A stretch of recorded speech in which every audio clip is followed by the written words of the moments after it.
Hello friends, welcome to this series on my musings part 9 today. और आज हम discuss करने वाले हैं कि जो होता है अच्छे के लिए होता है। क्या आपकी लाइफ में कभी कुछ ऐसा हुआ है that you are not able to accept कि अरे मेरी लाइफ में ऐसा क्यों हुआ? और अगर हुआ है तो ये वीडियो आपके लिए ही है, क्योंकि आज हम डिस्कस करने वाले हैं स्वीकार भाव। स्वीकार भाव इस बात का कि जो भी हो रहा है अच्छे के लिए ही हो रहा है। एक बात है वो ये कि परमात्मा सबको मंगलमय रास्ते पर चलाने के लिए संकल्पित है। अब मंगल का क्या डेफिनेशन है? मंगल की डेफिनेशन क्या सब कुछ गुडी गुडी है कि सब कुछ हमेशा मुस्कुराता हुआ चले, हमेशा आप हंसते रहें, कभी आपको मौका ना मिले रोने का? क्या यही मतलब होता है मंगल भाव का? या फिर मंगल भाव का मतलब होता है कि आपको मौका मिले प्रोग्रेस करने का, कुछ जीवन में जो आप हैं उससे बेहतर बनने का और कुछ उन्नति करने का। और अगर यही है तो आपको फिर से सोचना चाहिए कि क्या आपका ये कहना सही है कि मुझे जीवन में कुछ भी नहीं मिलता जो मैं चाहता हूँ, या फिर कुछ अनप्लेजेंट सा घटता है जीवन में। तो इसीलिए आज हम ये डिस्कस कर रहे हैं कि जो होता है अच्छे के लिए ही होता है। इसकी एक बहुत पॉपुलर कहानी है, आपने जरूर सुनी होगी। उसको थोड़ा सा मैं एक बार रिपीट करती हूँ कि एक बार की बात है, एक राजा था। राजा का एक सिपाही था, सिपाही क्या, जो मिनिस्टर था, राजा का सबसे सीनियर मिनिस्टर, वो हमेशा यही बात दोहराता था कि जो होता है अच्छे के लिए ही होता है। और कई बार ये इतनी इरिटेटिंग हो जाती थी सिचुएशन के हिसाब से कि मतलब लोगों को गुस्सा आने लग जाता था उसके ऊपर। और एक बार ऐसा ही कुछ हुआ कि राजा का अंगूठा कट गया और उसने कहा कि जो होता है अच्छे के लिए ही होता है। और राजा को बहुत गुस्सा आ गया। राजा ने उसको पकड़ के जेल में डाल दिया और कहा कि तुझे सजा मिलेगी अब इस बात की कि यहाँ मेरा अंगूठा कट गया है और तुझे लग रहा है कि जो होता है अच्छे के लिए ही होता है।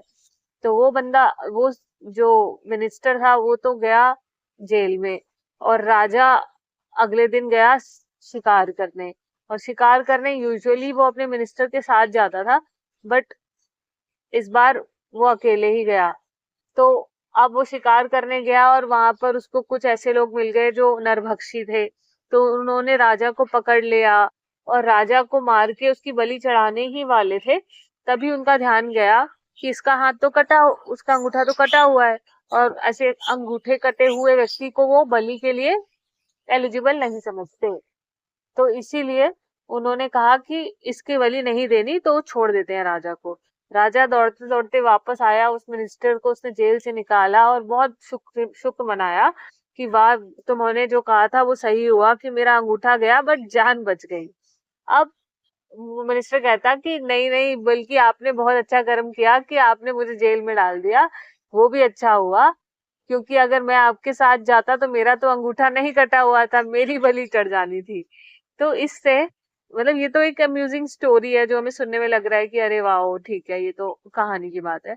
पर रियल लाइफ में भी आपके जो भी इंसिडेंसेस हो, लाइक आप सबसे पहले तो अपने पास्ट को टटोलो। पास्ट में बहुत सारे ऐसे इंस्टांसेस होंगे आपकी लाइफ में जो इतने हैप्पी इंस्टांसेस नहीं है। उन happy instance, not so happy instances को थोड़ा डिटेल में जाइए कि अगर वो चीजें जैसा आप चाह रहे थे वैसी हो जाती तब ज्यादा बढ़िया था, या फिर जो आपने नहीं चाहा, परमात्मा ने चाहा, जो एक्चुअली में हुआ उस सिचुएशन में ज्यादा बढ़िया हुआ। तो आप नोटिस करेंगे कि कहीं ना कहीं आपके मन में होगा कि जो हुआ वही अच्छा था। अब पास्ट वाली चीजों को तो हम आराम से देख सकते हैं क्योंकि हम उस चीज से उभर चुके हैं। आज हमारे मन में वो चीजों को लेके हम इतने अटैच नहीं है। पर जो करंटली चीजें चल रही है, क्या उसके प्रति भी हमारा ये रवैया है? क्या हम जो आज चीजें हैं उसके लिए भी कह सकते हैं कि शुक्रिया भगवान कि आप मुझे मेरी फेवरेट चीज नहीं दे रहे हो, या फिर आज की डेट में मेरा जीवन वैसा नहीं चल रहा है जैसा मैं चाहती थी या चाहता था?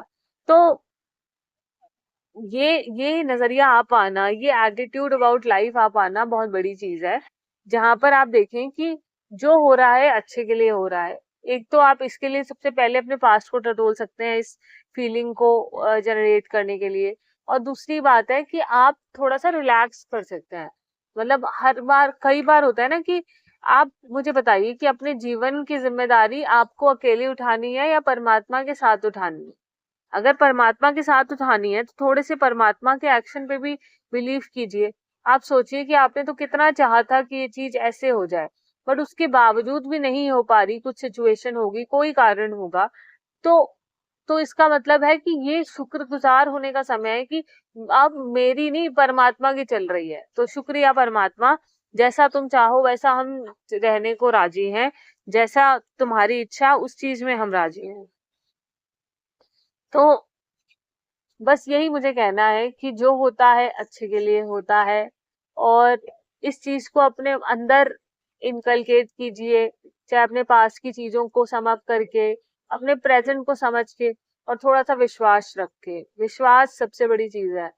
जैसा जैसा आप विश्वास करेंगे वैसा वैसा होने लगता है जीवन में।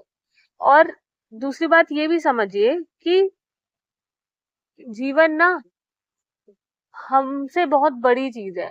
हम सोचते हैं कि मेरे दिमाग में कहानी चल रही है कि ऐसा ऐसा मैं हूँ, ऐसी ऐसा मेरा जीवन चलना चाहिए। उस कहानी का निर्माता कौन है? हम खुद ही तो होते हैं उस कहानी के निर्माता। पर अगर उस कहानी में कुछ चीजें जो हमारी इच्छा के बिना हो रही हैं, मतलब हमारी इच्छा के विरोध में हो रही है, तो उस चीज का निर्माता कौन है? समझती है आप तो नहीं है, आपसे ऊपर की कोई शक्ति है। और जब आपसे ऊपर की शक्ति कुछ आपकी लाइफ में ऐसा चेंज लाना चाहती है, तो उस पर विश्वास रखना कितनी बड़ी चीज है और कितनी महत्वपूर्ण चीज भी हो सकती है। तो इसीलिए विश्वास रखिए कि जो हो रहा है अच्छे के लिए हो रहा है। और जिस चीज के लिए भी आपने प्रार्थना की थी, जो नहीं हो रही है और जो आपको नहीं मिल रही है, उसके लिए ग्रेटफुल रहिए कि अच्छी बात है कि भाई अब मेरी नहीं, अब परमात्मा की चल रही है। तो यही मुझे कहना है कि जो होता है अच्छे के लिए होता है, और इस बात पे विश्वास रखना, इस पे अमल करना बहुत बड़ी चीज है। एंड आई होप कि आप भी इस चीज को थोड़ा अपनी लाइफ में इनकलकेट करेंगे।